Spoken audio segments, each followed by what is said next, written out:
চাঁদপুরে আসার পর আজকে আমাদের তৃতীয় দিন ছিল। আর সকাল সকাল ঘুম থেকে উঠে আমরা সবাই মিলে হাঁটতে বেরিয়ে পড়লাম। তো এখন আমরা একটু রাস্তার পাশে টঙের উপর বসে রেস্ট নিচ্ছি, আর ভাইয়ারা আমাদের জন্য চা নিয়ে এসেছে। শীতের সকালে গরম গরম দুধ চা কিন্তু রুটি দিয়ে ভিজিয়ে খেতে খুবই ভালো লাগে। আর এদিকে বাড়িতে এসে দেখি সকাল সকাল বাজার নিয়ে এসেছে। গ্রামে আসার পর কিন্তু আমাদের প্রতিদিনের বাজার প্রতিদিনই সকালে করে নিয়ে আসে, আর এভাবে টাটকা শাক সবজি মাছ মাংস খেতে খুবই ভালো লাগছে। তো এদিকে শীতের দিন যেহেতু অনেক ছোট, তো আমরা সবকিছু একবারে রান্নার জন্য রেডি করে নিয়ে বসবো। আর মাটির চুলায় তো জানেনি, একবার যদি আগুন ধরে তো রান্না খুব তাড়াতাড়ি শেষ হয়ে যায়। গ্রামে এসে আমরা রান্না বান্নার কাজটা একটু খুব তাড়াতাড়ি শেষ করার চেষ্টা করি, কারণ বাড়িতে এসে যদি আমরা একটু ঘোরাঘুরি করতে না পারি তাহলে কি হয়। এর জন্য আমরা এক একজন এক একটা করে ফেলি, যাতে করে আমাদের তাড়াতাড়ি সবকিছু শেষ হয়ে যায়। আর মাটির চুলার রান্না আমরা যেহেতু কেউই তেমন করতে পারি না, এজন্য শেহজাদের দাদু অথবা তার বাবা চাচারাই করে ফেলে। তো এদিকে আজকে ইলিশ মাছ ভুনা করা হবে, এর জন্য আগে ভেজে নেওয়া হচ্ছে। শেহজাদের দাদুর বাড়ির এদিকে সবাই ইলিশ মাছ ভেজে ভুনা করে,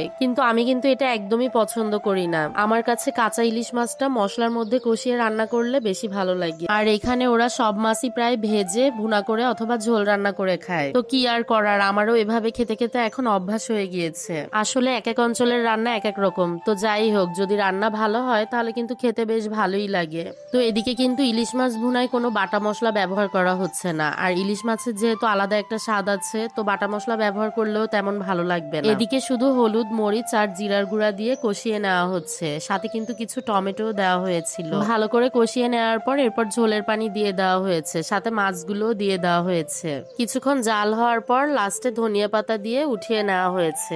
আর ওরা কিন্তু সব ভুনা বা ঝোলে ধনিয়া পাতাটা অবশ্যই ব্যবহার করে। আমার কাছে কিন্তু ইলিশ মাছের তরকারিতে ধনিয়া পাতাটা না দিলেই বেশি ভালো লাগে। তো এদিকে এখন একটা সবজি রান্না করে নেওয়া হচ্ছে, আর ভাতও বসিয়ে দেওয়া হয়েছে। তাড়াতাড়ি আমরা সব রান্না বান্না শেষ করে দুপুরের খাওয়াটাও তাড়াতাড়ি শেষ করে নিব। এদিকে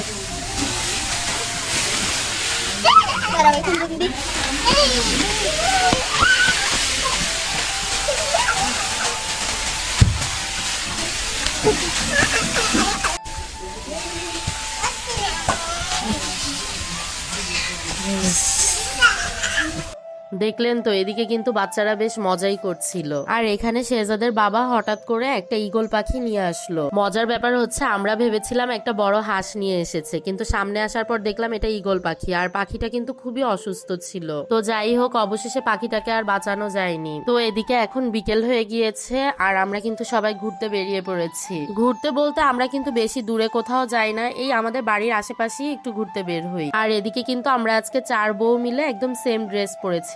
আর শীতের দিন যেহেতু, তাই সবাই মিলে একটু বিকেলেও চা খেয়ে নিলাম। আজকের মতো এখানেই শেষ করছি। আল্লাহ হাফেজ।